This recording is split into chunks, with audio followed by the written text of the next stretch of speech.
I got so much motherfucking design on right now. Break it down, bring it back, make it clap. I got 3 old thoughts, new guap, wear that thing. Bitches on my line, and you know.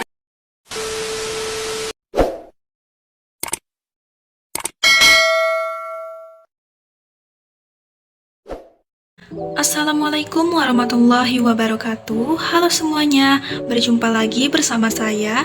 Di video pembelajaran kali ini, saya akan menjelaskan mengenai unsur intrinsik puisi dan prosa fiksi. Untuk mengetahui penjelasannya, simak video berikut. Apa yang dimaksud dengan unsur intrinsik puisi? Unsur intrinsik puisi adalah elemen-elemen yang ada dalam teks puisi itu sendiri dan berkontribusi terhadap makna, ekspresi, dan pengalaman estetika keseluruhan. Unsur-unsur intrinsik puisi terbagi menjadi 7. Yang pertama, tema. Tema adalah inti atau pesan utama yang ingin disampaikan oleh puisi. Ini adalah ide pokok yang menggambarkan apa yang ingin dikomunikasikan oleh penyair kepada pembaca. Yang kedua, gaya bahasa. Gaya bahasa ini mencangkup penggunaan kata-kata dan frasa yang khas oleh penyair untuk menciptakan suasana, imaji, atau efek tertentu dalam puisi. Gaya bahasa dapat berupa perumpamaan, metafora, simile, personifikasi, hiperbola, dan lain sebagainya. Yang ketiga, struktur. Struktur mengacu pada tata letak visual dan pengaturan teks pada halaman. Puisi bisa memiliki berbagai macam struktur, seperti bait, baris, atau kelompok kata. Pola rima dan pengaturan ritmis juga termasuk dalam struktur. Yang keempat, ritme dan irama. Ritme dan irama merupakan pola berulang dari aksen atau tekanan vokal dalam puisi, sedangkan irama adalah pola suara dan ritme yang timbul dari pengulangan pola ritmis. Keduanya berperan dalam memberikan aliran dan kekuatan kepada puisi. Yang kelima, nada. Nada mencerminkan suasana atau perasaan umum yang dihadirkan oleh puisi. Ini bisa menjadi nada gembira, sedih, serius, atau lainnya, dan membantu membimbing reaksi emosional pembaca. Yang keenam, imaji. Imaji adalah gambaran atau ilustrasi mental yang dibangkitkan oleh kata-kata dalam puisi. Ini membentuk pembaca secara citra visual atau sensori tentang apa yang sedang dibicarakan dalam puisi. Yang ketujuh, figur retorika. Figur retorika ini termasuk sebagai gaya bahasa yang digunakan untuk menciptakan efek linguistik atau retorika, seperti perumpamaan, metafora, simile, hiperbola, personifikasi, dan sebagainya. Figur retorika membantu memperkaya makna dan kesan puisi. Selanjutnya kita masuk ke unsur intrinsik prosa fiksi. Unsur intrinsik prosa fiksi terbagi menjadi 6. Yang pertama, karakter.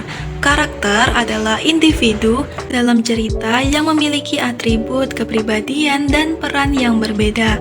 Pengembangan karakter melibatkan penyajian karakter utama dan karakter pendukung melalui tindakan, dialog, pemikiran, dan interaksi dengan lingkungan dan karakter lainnya.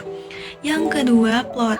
Rangkaian peristiwa atau tindakan dalam cerita yang berkembang dari awal hingga akhir.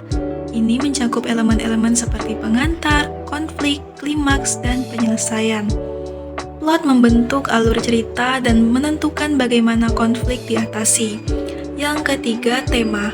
Tema adalah ide pokok atau pesan yang disampaikan oleh cerita. Ini bisa menjadi konsep moral, sosial, atau emosional yang mendalam, dan tema dapat muncul melalui pengembangan karakter dan perkembangan plot. Yang keempat, latar. Latar adalah tempat dan waktu yang dimana cerita berlangsung. Ini mencakup detail-detail fisik, sosial, budaya, dan sejarah yang membentuk konteks cerita.